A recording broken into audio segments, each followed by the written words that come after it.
요즘에는 아이들 장난감이 거의 대부분 컴퓨터로 이제 게임하는 일인 것 같아요. 그리고 저 어린 시절에는 그래도 이게 뭐 가정마다 달랐지만은 장난감이라는 게 있었습니다. 요즘에 애들 장난감도 잘 갖고 놀지 않는 것 같고요. 저는 이제 살아보지 않아서 별로 듣지도 않아서 잘 모르겠는데, 저 아주 오래전 세대는 이문주 권사님 세대는 장난감이 있었나요? 있긴 있었어요. 그렇구나. 저도 이제 시골에 살 때는 거의 자연이 장난감이었지, 특별히 뭐 이렇게 로봇이나 이런 장난감을 별로 본 적이 없었던 것 같습니다. 그냥 땅에다가 금 긋고 놀고, 뭐 돌로 비석치기 하고, 여자들은 고무줄 갖고, 고무줄 하나면 하루 종일 놀잖아요. 이렇게 이제 장난감 놀았던 것 같은데, 1984년부터 1984년에 완구 회사, 장난감 회사의 아주 획기적인 전환기였다고 그래요. 네, 그때 한 회사가 트랜스포머라는 변신 로봇을 처음 세상에 내놓아서 아이들에게 아주 신선한 재미와 즐거움을 제공했습니다. 그래서 로봇가 막 변신하는 거 봤잖아요. 그게 전부 다 이제 이 회사에서 나온 건데, 이 회사에서 그 슬로건 자체가 모든 건 변신한다. 그래서 시리즈로 그 장난감 완구를 세상에 출시를 합니다. 그리고 2007년도에는 장난감 회사와 미국의 이제 헐리우드가 제휴를 해서 영화로 만드는데, 그 영화 제목이 트랜스포머라는 영화 제목입니다. 오늘 말씀의 제목도 트랜스포머인데, 총 지금 11년, 2018년도까지 11년 동안 6편의 영화가 제작이 됩니다. 지금 아마 이제 어른 세대들은 잘 익숙하지 않아서 모를 수도 있지만, 젊은 세대들은 뭐 거의 다 알 정도로 아주 유명한, 아주 투자도 많이 하고 또 유명한 그런 영화입니다. 트랜스포머의 그 대략적인 6편 시리즈의 내용은 늘 그러자는 그런 영화에 보면은 우리 편이 있고 착한 편이 있고 나쁜 편이 있잖아요. 근데 이제 우리 편은 오토봇 군단이라는 변신 로봇, 트랜스포머의 변신 로봇이 있고, 악당과 대결을 펼치는 그런 내용입니다. 궁극의 에너지원, 모든 걸 움직이는 에너지원의 큐브라고 하는 에너지원을 찾기 위해서 서로 결투를 하는 얘기인데, 여기서 트랜스포머는 다 변신합니다. 뭐 헬기로도 변신하고 자동차로 변신하고 뭐 탱크로도 변신합니다. 저는 영화를 보지는 못했습니다. 한 편도 보지는 못했는데, 그래서 이제 우리 아이들에게도 물어보고 또 자료를 찾아봐서 대충 이런 내용이라는 거를 이제 여러분들에게 소개를 합니다. 지구를 지배하려고 하는 그런 악당 트랜스포머가 있고, 그리고 지구를 지키고 정의를 수호하려고 하는 우리 편, 착한 편 트랜스포머가 있습니다. 그래서 이제 이 대충 대결하는 시나리오인데, 위기 앞에 서면 늘 이게 변신합니다. 트랜스포머가 이제 새로운 모습으로 변신을 합니다. 우리도 이제 어떤 위기 앞에 서면 그런 변신에 대한 바람이나 기대가 있기 마련이죠. 지금 힘으로는 내가 감당할 수가 없기 때문에 뭔가 새로운 트랜스포밍이 내 안에 있기를 사람들은 본능적으로 그런 생각을 갖게 되죠. 우리가 갖고 있는 이 성경이라고 하는 이 책도 이런 맥락에서 볼 때는 트랜스포머에 관한 책입니다. 왜냐하면 우선 하나님께서 성부, 성자, 성령 하나님이 매우 자유자재로, 전혀 예측 불허로 우리 각자의 삶과 역사의 변신에서 찾아오시고 개입한 역사가 성경이기 때문이죠. 그리고 우리라고 하는 존재로 보면은 거듭남이라고 하는 변신을 전제하지 않으면 신앙을 얘기할 수가 없는 겁니다. born again, 가장 큰 변화, 변신. 이 거듭남이라고 하는 변신을 우리의 삶의 가장 중요한 선물로 주고 있는 책이 성경이기 때문이죠. 그리고 우리 예수님을 보면, 예수님은 무덤에 죽으셔가지고 입관하고 하관해가지고 넣었단 말이에요. 이걸 꺼내봤다는 얘기를 들어본 적도 없고 그런 전무후무한 일을 예수님은 죽음을 뚫고 사망의 권세를 뚫고 부활의 생명으로 변신했습니다. 이 또한 트랜스포머에 관한 가장 티피컬한 예를 우리에게 이 책은 보여주고 있죠.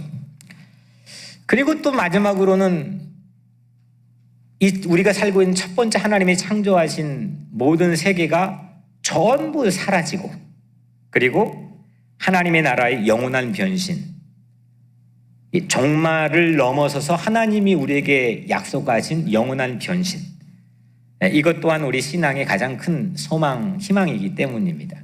그래서 이거는 트랜스포머에 관한, 이런 맥락이 되면 트랜스포머에 관한, 변신에 관한 얘기입니다. 본문은, 오늘 우리가 읽은 본문은 성경 중에서도 이 트랜스포머에 관한 백미입니다.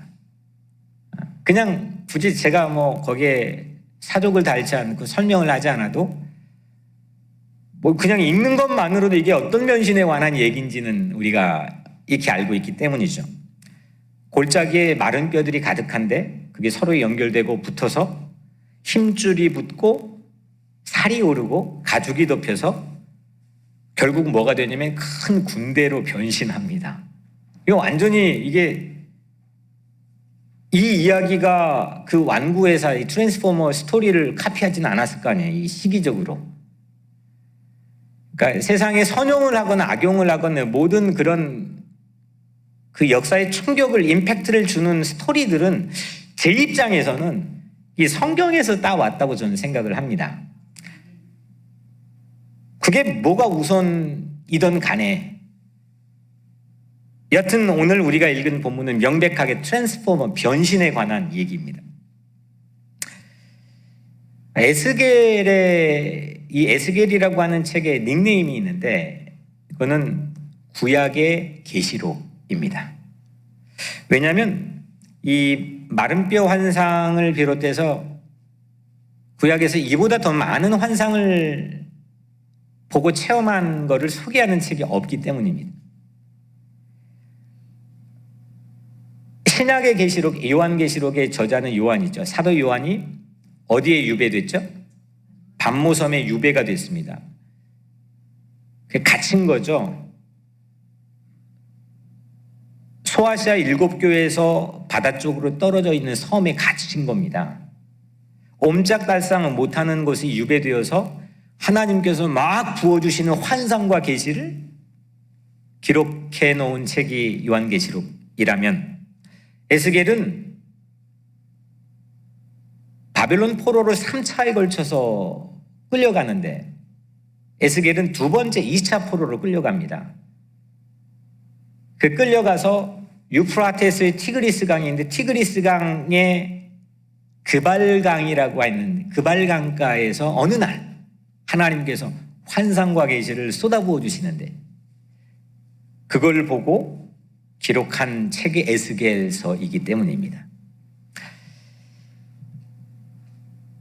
그 포로로 끌려갖고 유배됐단 말이에요.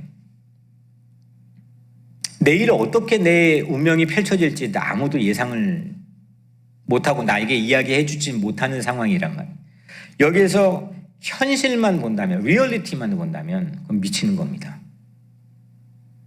그냥 내게 지금 일어나는 부정적인 정도가 아니라 정말 칠흑같이 어두운 그런 절망의 현실만 본다면 사람은 미치게 돼 있습니다. 그래서 이 순간에 하나님께서 환상을 에스겔을 통해서 보여주시죠. 현실에 파묻혀서 재난 안 보려고 이렇게 도피하고 도망가고 그냥 눈 다른 데로 돌리고 그렇게 하는 삶의 자리에는 늘 절망이 있습니다. 하지만 재난 속에서 환상을 보게 하는 것, 그분이 우리 성령 하나님이신 줄 믿습니다. 현실만 직시하면 어떻게 제정신으로 살 수 있겠습니까? 현실만 생각한다면 샤워하다가 그 현실 생각나고 잠자리에 누웠는데 잠은 안 오고 현실 생각하고 밥 먹다가 현실 생각하고 그럼 미치는 거죠. 우리 삶에도 그런 순간이 왜 없겠습니까?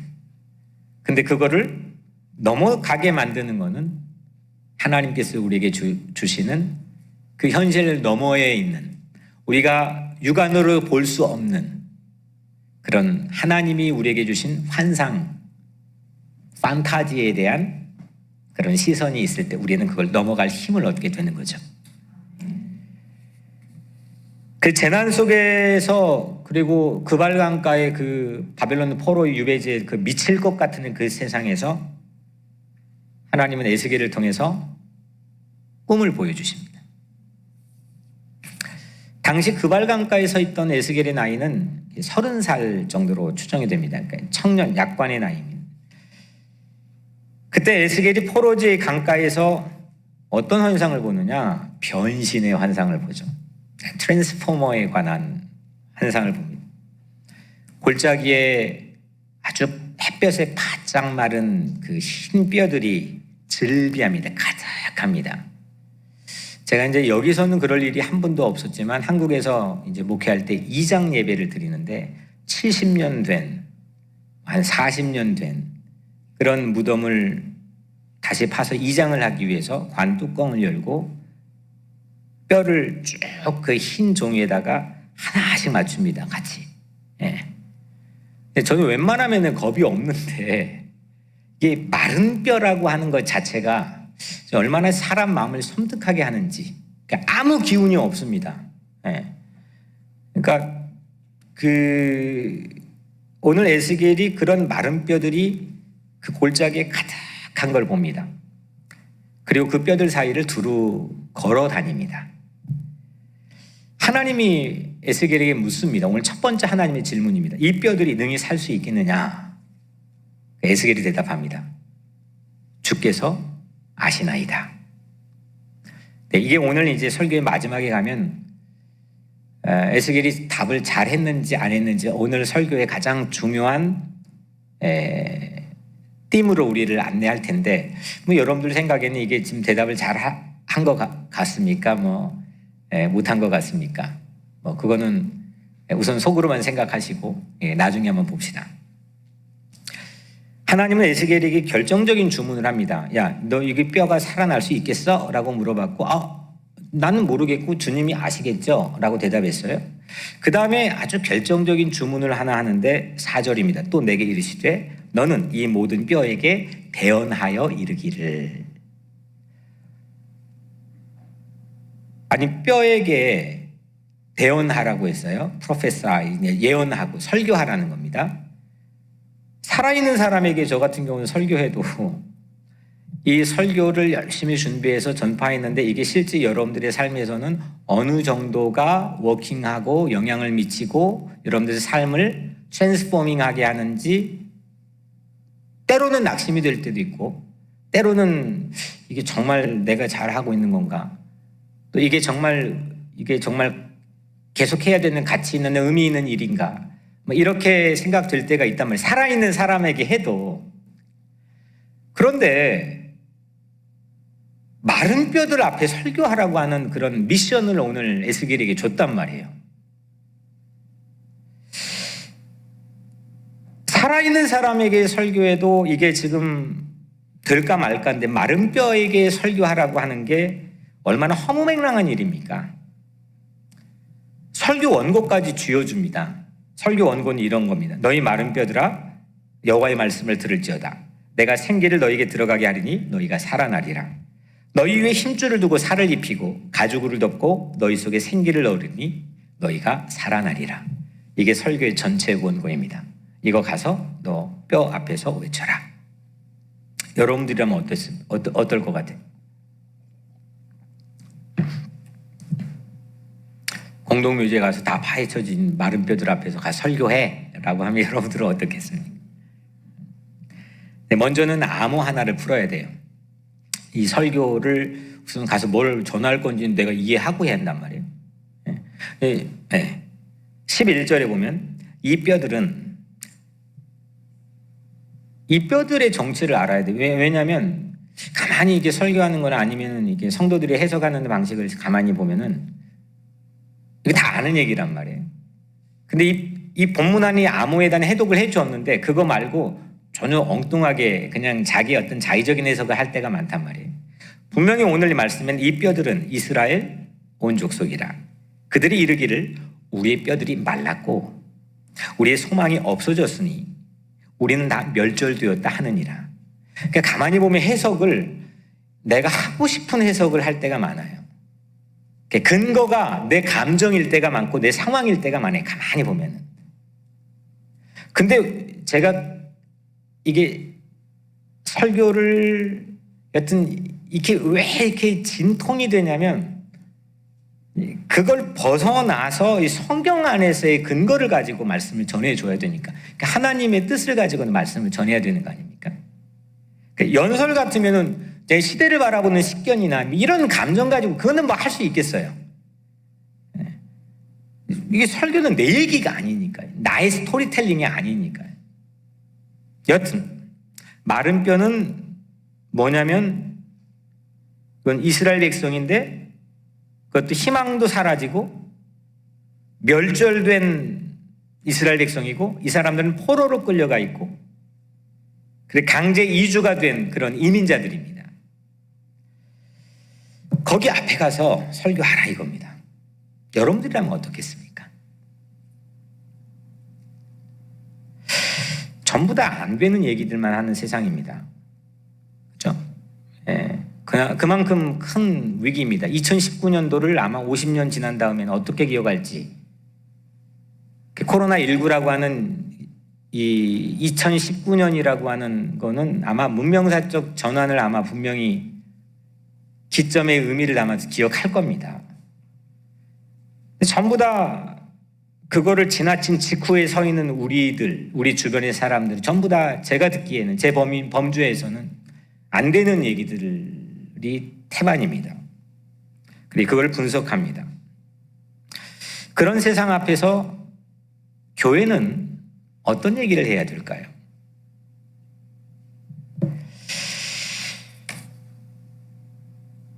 예언서를 보면은 요즘에 샘바도 예언서를 계속 읽고 있는데 잘 관찰을 해보세요. 포로로 끌려가기 직전, 바벨론 유수 직전에는 아직 나라가 망하기 직전에는 하나님이 사람들을 보내서 계속 어떤 얘기를 하냐면 너 이렇게 계속 가다가는 낭떠러지야, 여기 가면 끝이야, 벼랑이야, 절벽이야, 죽어. 계속해서 회개를 촉구합니다. 경고합니다. 그때 그냥 희망적인 메시지는 눈 씻고 찾아봐도 하나도 없습니다. 그런데 포로로 끌려가서 바벨론 포로지의 한복판에서는 하나님께서는 끊임없이 희망을 얘기합니다. 근데 이건 오늘날 교회가 제가 볼 때는 거꾸로 된 모습일 때가 많은 것 같아요. 오히려 이게 오기 전에는 뭔지 노아방주의 바로 직전처럼 깨닫지 못하고 전부 다 기복 얘기를 했습니다. 성공 얘기를 했습니다. 회개를 촉구하지 않았습니다. 근데 지금 한복판에서 절망이고 우리는 끝이고 지금은 교회는 끊임없이 세상을 향해서 이게 죄 아니고 희망이라는 메시지를 전해야 됩니다. 똑같은 하나님의 말씀이지만 하나님은 시대와 상황에 따라 필요적절하게 우리에게는 말씀을 주십니다. 전부 다 분석을 합니다. 그건 세상도 합니다. 우리는 하나님을 믿는 사람들입니다.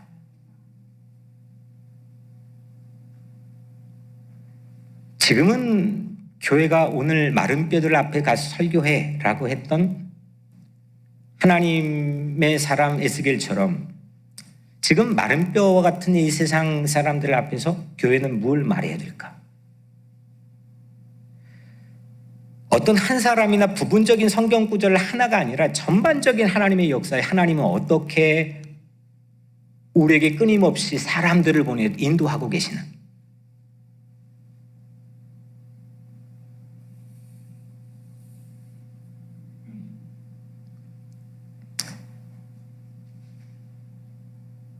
세계가 위기입니다.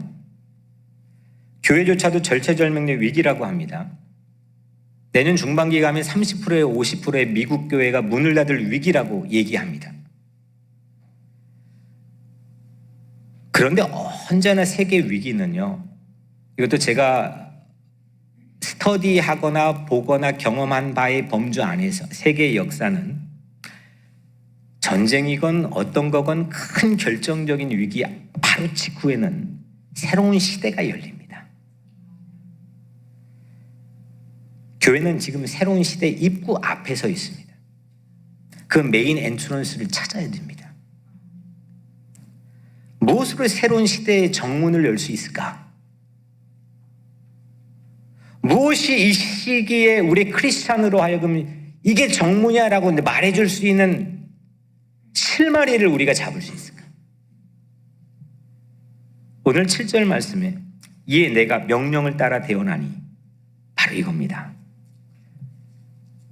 명령을 받아야 합니다. 이게 내가 지금 명령이 뭔지 이거를 깊이 고찰하고 관찰해야 될 시기입니다. 그리고 그거를 대언해야 됩니다.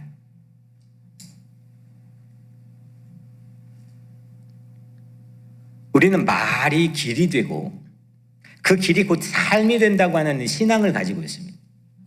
다바르라고 하는 말 자체가 히브리어에서는 사건도 되고 말도 됩니다. 역사도 되고 말도 됩니다. 하나님 말씀을 했더니 천지가 창조되었습니다.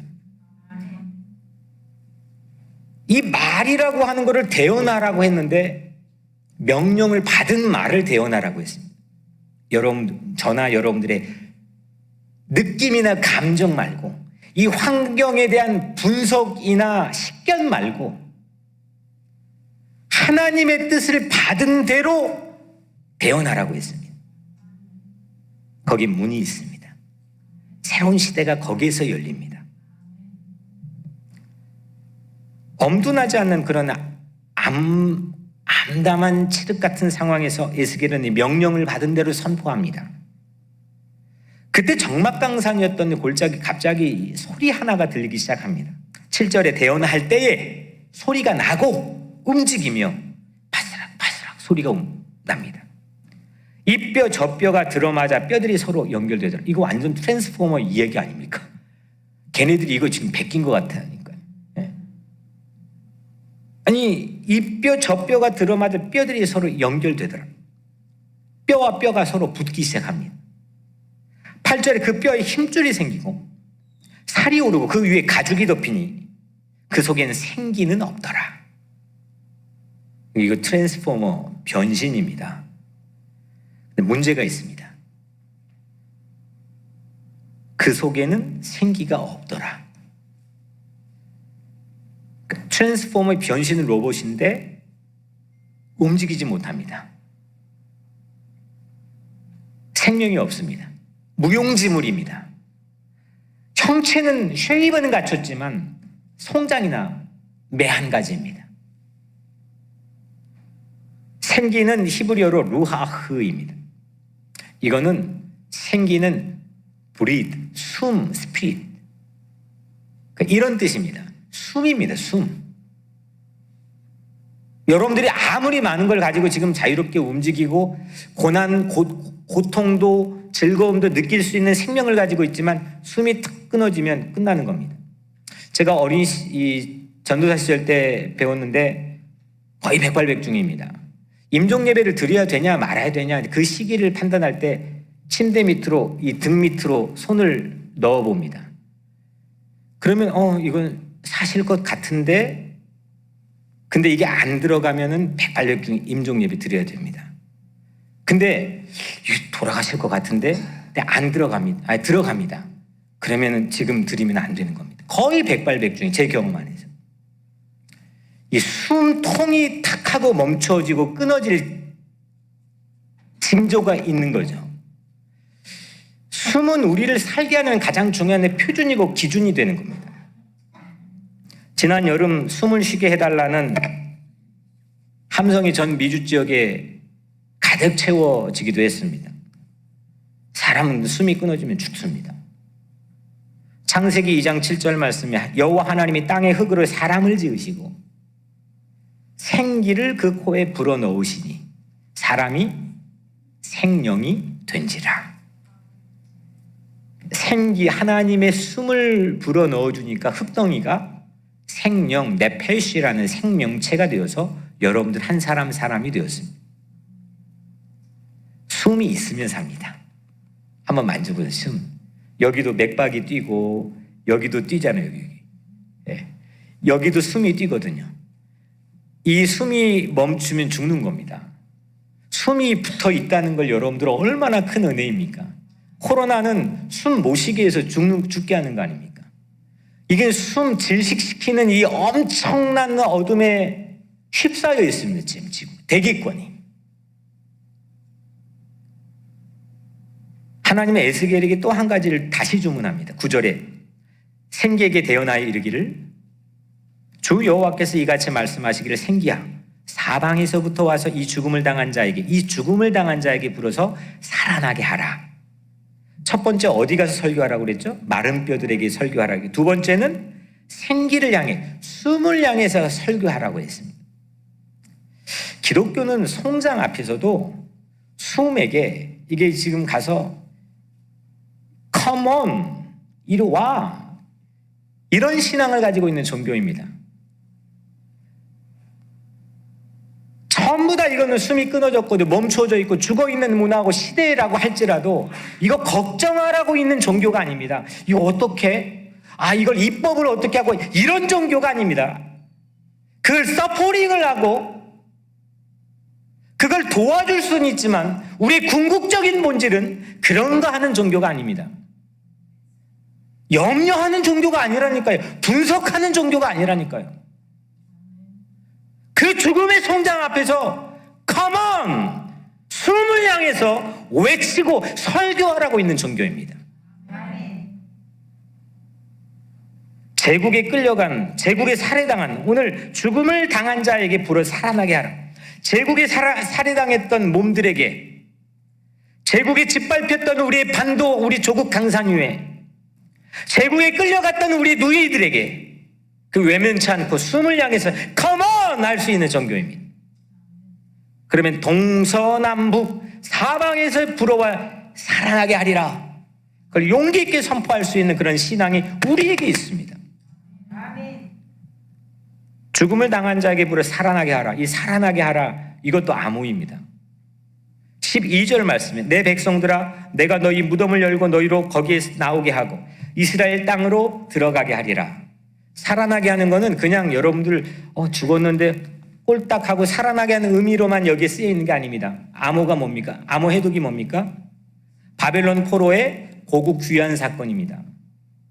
주전 537년도에 있었던 바벨론 포로로 끌려가 70년 동안 유배지에서 고통당했던 민족이 그렇게 수많은 예언자들을 통해 너희들 돌아가게 할 거다. 이 70년 유수의 기간이 끝나게 될 것이다 라고 외쳤던 게 실현되는 사건입니다. 무덤으로 꽉 차있는 골짜기는 공동묘지와 같은 바벨론 포로지였습니다. 살해당하는 몸에 숨이 불어가지고 살아나게 될 거라고 하는 건 결국 귀환입니다. 그냥 살아나게 될 거야. 이게 여러분들의 어떤 상상하는 감정적인 필링이 아닙니다. 내 감정이 어제는 좀 우울했다가 오늘은 펴지네. 이런 게 아닙니다. 이건 하나님께서 그 공동체를 철저하게 진멸하고 철저하게 심판했지만 다시 구원하고 다시 해방시키겠다고 하는 하나님의 약속의 실현입니다. 에스겔은 숨을 향해 실제로 설교합니다. 숨을 향해서. 그랬더니 꿈같은 일이 눈앞에 펼쳐집니다. 10절에 생기가, 난 이거는 거의 몇십 번을 주중에 읽었습니다. 그동안은 하나님이 너 이렇게 얘기해라고 설교 원고를 준 얘기였고 또 그래서 이렇게 얘기를 한 거였고 근데 그게 실현되는 얘기가 10절인데 생기가 그들에게 들어가매 그들이 곧 살아나서 일어나 서는데 극히 큰 군대더라. 와, 생기가 송장에 들어갔고 그들이 살아났습니다. 이거 믿고 체험하는 게 우리 신앙인 아니겠습니까? 살아난 겁니다. 살아나지 못할 거라고 생각해 거기서 주구장창 죽을 거라 생각했는데 일어나는 겁니다. 곧 살아나서 일어나 서는데 제 발로 일어섭니다. 그리고 엄청난 큰 그레이트 아미, 큰 군대가 골짜기 안에 가득 채워지고 포진합니다. 천하무적 트랜스포머, 변신입니다. 이런 변신에 대한 꿈도 없이, 이런 트랜스포머의 변신에 대한 꿈도 없이 무슨 수로 이 미칠 것 같은 세상에서 우리는 맞설 수 있겠습니까? 로마 제국의 그 폭압과 그 엄청난 바퀴, 말도 되지 않는 그런 비상식적인 그런 현실 앞에서 사도 요한은 황홀경을 본 겁니다. 그걸 맞설 만한 에너지를 하늘로부터 얻은 겁니다. 에스겔도 그 크발강가에서 그 에너지를 얻은 거죠. 제가 어린 시절, 여러분들 그 만화 영화 아시는지 모르겠지만 마징가 제트 아세요? 제 마징가 제트 다 봤지만 그 보고 딱 일주일에 한 번 하는 거 보고 나면요, 그 시골길에서 혼자 막 펄쩍펄쩍 뜁니다. 아무도 없을 때. 예, 미친 척하고. 제가 진짜 마징가 제트의 주인공이 된 것처럼 거기에 이렇게 유리로 된데 탁 타면은 이렇게 쭉 날라서 날개가 접혀가지고 마징가 제트 그 머리에 쫙 앉거든요. 와, 그러면 제가 막 못할 게 없는 것 같아요. 막 현실이 안 보여요. 예, 막 여기 팔이 막 이렇게 막 해요. 그리고 이렇게 항상 이렇게 하면 여기 V자에서 광선이 나가는데 진짜 막 나갈 것 같아요. 그때 그 주인공이 파일 더 온 하고 이 구호를 외치면 이 폐수 처리장이었던 물이 쫙 갈라지면서 거기서 마징가 제트가 쫙 하고 이렇게 올라옵니다. 그러면 막 그때부터는 정신없이 이게 변신 로봇가 세상을 호령합니다. 그것만 보면 저는 뭐라도 할 것 같았습니다. 혹시 여러분들 노래 기억나나요?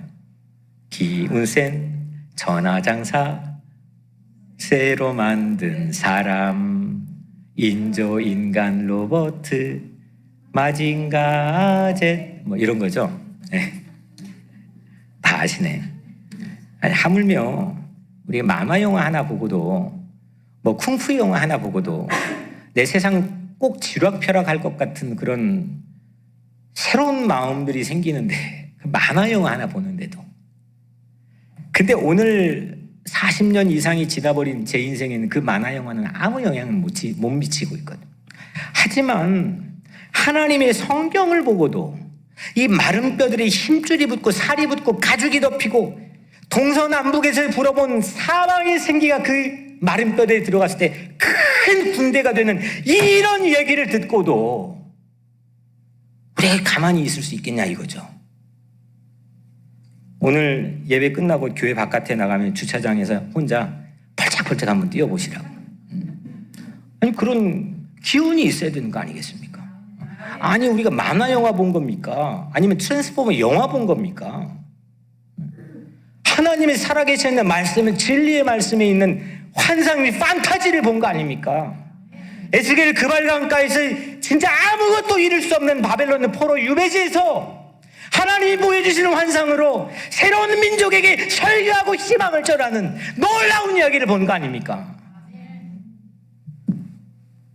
그걸 보고 역사가 움직였습니다. 지금까지. 그걸 깨닫고 선포하고 듣고 깨우쳤던 수많은 신앙인들에 의해서 새로운 시대가 위기 앞에서 펼쳐졌습니다. 14절에 내 영을 너희 속에 두어 너희가 살아나게 하고 내가 또 너희를 너희 고국 땅에 두리니. 루아흐, 이것이 바로 숨이신 성령의 역사입니다. 숨이신 성령은 우리를 살게 합니다. 내 숨통을 열어줍니다. 트랜스포머로 살게 합니다. 변신으로 살게 합니다. 늘 어떤 상황이든지 그 일관된 촉질과 나는 이거 나야, 그런 옹고집으로 살게 하지 않고 나를 변신하며 살게 합니다. 나를 거듭난 삶으로 인도합니다. 나는 못합니다. 내가 어떻게 이걸 팔 붓고 생각 바꾸고 개조해가지고 노력하고 결심해가지고 내가 변했습니까? 하지만 성령께서 물과 성령으로 거듭나지 않으면 하나님 나라에 갈 수 없다 했습니다. 하나님이 이루십니다. 지난주일 제가 광고 시간에 말씀드렸던 것처럼 한 성도가 몸이 아팠습니다. 그리고 교회에 올 수 없었습니다. 수요일 확진 판정을 받았습니다. 배우자가 늦은 비 예배, 지난 주일 예배 참석했습니다. 그도 역시 양성 판정을 받았습니다. 저는 반나절 동안 상당히 힘든 시간을 보냈습니다. 하나는 그 아픈 가정이 염려가 되었고, 또 하나는 성도들의 불안도 염려가 되었기 때문입니다. 어떻게 이 코로나 시국에 이 공동체나 성도들의 안전을 지키려고 여기까지 왔는데, 지난 주일 늦은 비 예배 시각에 교회 공간에 있던 86명의 리스트를 만들었습니다. 그리고 당일 수요일 저녁 8시 30분에 임시 카톡방, 단톡방을 만들었습니다. 그리고 코로나 검사를 권면했습니다. 거의 하루 만에 거의 모두가 움직였습니다. 물론 검사받은 성도들은 모두 음성 판정을 받아서 제 마음속에 너무 큰 감사가 되기도 했지만, 사실 그거와 비교할 바가 없는 더 큰 제 마음속에 주신 감동은 한 명도 빠짐없이 일사불란하게 움직였다는 겁니다. 마치 큰 트랜스포머 군대와 같았습니다. 바람도 찬데 3시간을 기다린 사람들도 있고 모두 내 일처럼 움직였습니다. 공동체를 지키기 위해 그렇게 함께 마음을 모았습니다. 한 가정을 지키고 공동체를 지키기 위해 서로 배려하면서 86명이 움직였습니다. 이 86명뿐만 아니라 모든 우리 교회 성도들이 함께 그리 어떤 상황에서도 움직일 거라고 하는 그런 확신이 생겼습니다. 트랜스포머 같았습니다. 상황에 따라 변신할 수 있는 하나님의 영이 숨이 불어넣어진 그런 사람들과 공동체. 무슨 변신 로봇이 된 것처럼 공동체가 움직였습니다. 숨을 못 쉬게, 두려움을 주게 하는, 숨 못 쉬게 죽게 하는 그런 코로나 바이러스에 맞서 숨아 불어라, 숨 컴온, 동서남북 사방에 숨 컴온, 그런 위기에서 뉴욕 우리 교회 저력이 있다고 저는 보았습니다. 위기는 새로운 문을 엽니다. 위기를 위기라고 말하는 건 아이들도 합니다. 좀 전문가들은 그 위기를 분석해서 우리에게 통계의 자료를 제공해 줍니다. 그거는 세상 사람들도 예수 믿지 않아도 합니다. 근데 우리는 벽이지만 그 벽을 밀면 문이 될 수 있다고 하는 새로운 신앙을 가지고 있습니다.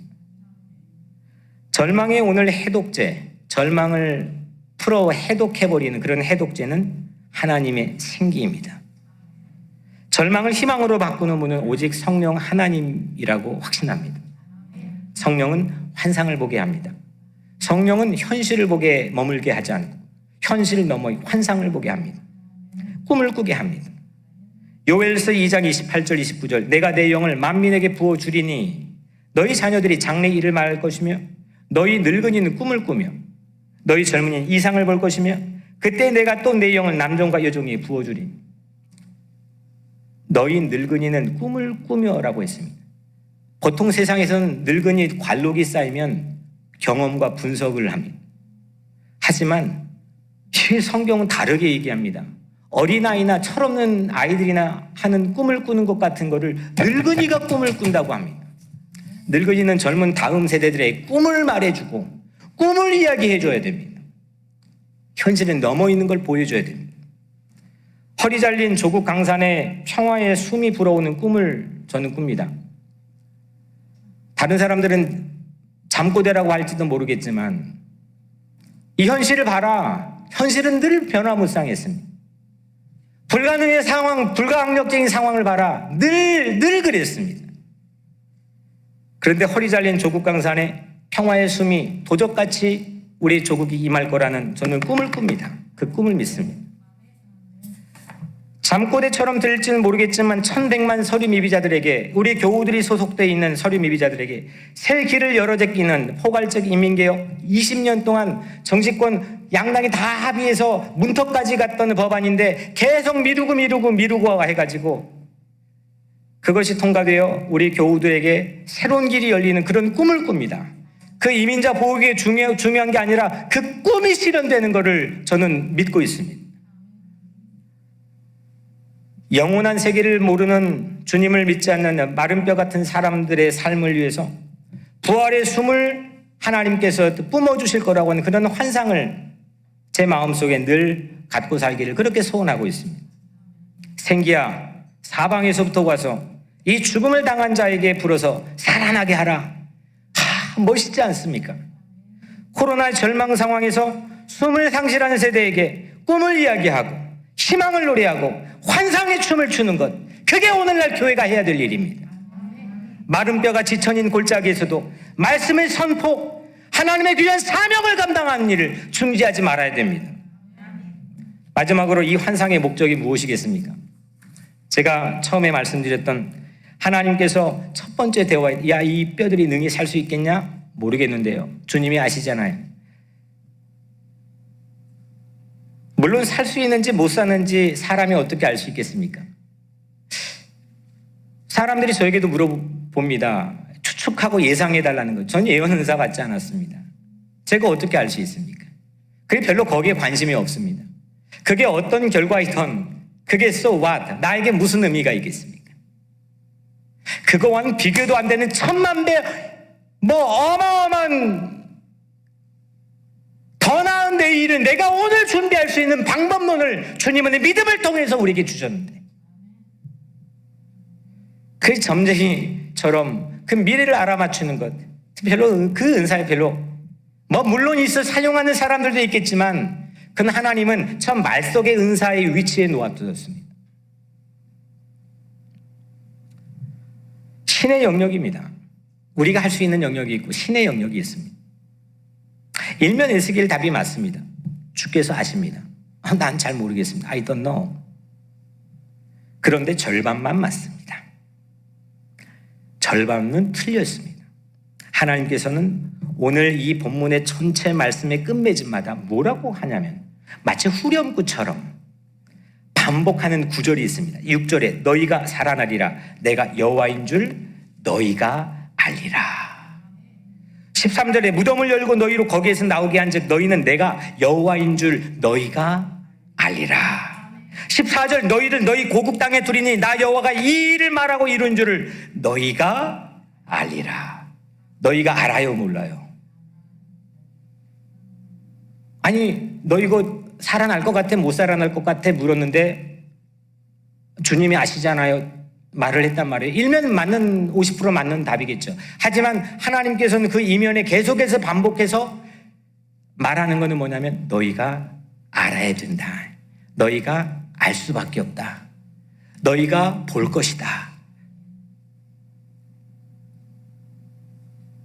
우리가 알게 될 거라는 말씀입니다. 에스겔은 처음 주께서 아신다고 했지만 하나님은 너희가 알게 될 것이라고 말했습니다. 뼈에 막 힘줄이 붙고 마른 뼈에 힘줄이 붙고 살이 붙고 가죽이 덮이고 그게 움직이는 생기가 들어 움직이는 기가 막힌 트랜스포머도 물론 중요하지만 그런 역사들은 주전 537년에 끝났습니다. 그 이야기가 이 성경의 한 4분의 1은 끌어가는 주요한 소재가 되는 역사의 결정적인 하나님의 사건이었지만 그건 영원하지 않았습니다. 또 세상에는 트랜스포머 2탄이 필요했습니다. 내가 어떤 고난을 넘어 죽을 것 같은 상황이 고난을 트랜스포머 같은 상황으로 넘어갔지만 그건 끝났습니다. 히스토리입니다. 오늘 또 다른 트랜스포머 2탄이 필요합니다. 모든 기적은 모든 삶의 순간은 유한합니다. 제한적입니다. 그런데 하나님을 아는 지식만은 영원한 줄로 믿습니다. 하나님을 아는 지식, 하나님이 누구인지 너희가 알리라. 이 믿음과 이 알을 통해서 우리는 영원한 운명을 결정합니다. 법안을 하고 누가 정부가 누구면 또 이것도 물론 우리 역사에선 중요하지만 그 영원하지 않습니다. 다 지나갑니다. 하지만 그 가운데서 역사하시는 그 일을 이루시는 하나님을 아는 지식은 영원한 줄로 믿습니다. 호세아 4장 1절 이 땅에 진실도 없고 인애도 없고 하나님을 아는 지식도 없고 그래서 호세아가 이렇게 말하지 않습니까? 호세아 6장 3절 우리가 여호와를 알자 힘써 여호와를 알자 그의 나타나심은 새벽빛같이 어김없나니 비와 같이 땅을 적시는 늦은 비와 같이 우리에게 임하시리라. 일정하게 어김없이 신실하게 한결같이 우리에게 나타나 주시는 하나님을 알자 이겁니다. 그거 아는 것만 영원합니다. 다 지나갑니다. 다 썩어집니다. 저의 이 수염, 멋있는 수염도 언젠가는 다 깎이고, 저 36살 때 왔던 젊음도 어디론가 사라져버렸고, 전부 다 지나갑니다. 이거 어떻게 뚫고 나가나? 난 이제 죽었다 하는 그 순간도 전부 다 지나갑니다. 하지만 그 가운데서 그 사건을 이끌고 가시고 열어가시는 하나님을 아는 지식은 영원합니다.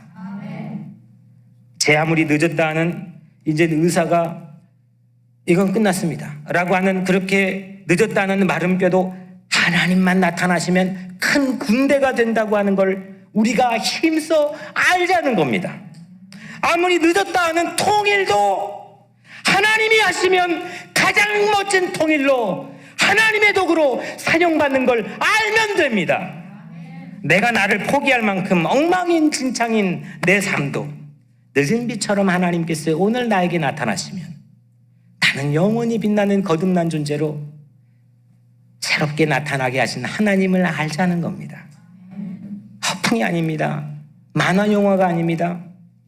이거는 믿으면 실체가 됩니다. 사랑하는 여러분, 트랜스포머의 변신의 꿈을 저버리지 맙시다. 지금은 세상을 향해 변신의 메시지를 선포해야 됩니다. 하나님은 우리를 변신시키려고 하나님 자신이 사람으로 변신해서 이 땅에 오셨습니다. 말밥통에 오셨습니다. 우리 악을 대신해 십자가에 죽으셨는데 그 예수께서는 3일 만에 무덤 문을 뚫고 부활하는 변신을 우리에게 보여주셨습니다. 이 은혜를 받은 우리는 마른 뼈 같은 세상 앞에서 어떻게 리액션해야 됩니까? 이 마른 뼈 같은 세상을 향해 숨어, 컴온! 트랜스포머의 교회답게 숨충만, 성령 충만의 공동체로 우리가 다시 한번 행진하는 그런 믿음의 공동체가 되기를 주님의 이름으로 간절히 축원합니다. 기도하겠습니다. 은혜로우신 아버지 하나님, 하나님 이 시간 주의 말씀을 들었습니다. 그리고 이 시간 우리가 찬양하려고 합니다. 하나님, 우리의 답답한 심령과 우리의 삶과 마음과 두려움과 불안과 걱정과 염려에 숨, 컴온! 하나님의 숨이, 하나님의 영이, 성령의 하나님께서 이 시간 우리를 채워 하나님의 군대의 공동체인 뉴욕 우리 교회를 세워주시길 주님의 이름으로 간절히 축원하며 이 시간 기도합니다. 주님 역사하여 주시옵소서. 예수 그리스도의 이름으로 간절히 기도드리옵나이다. 아멘.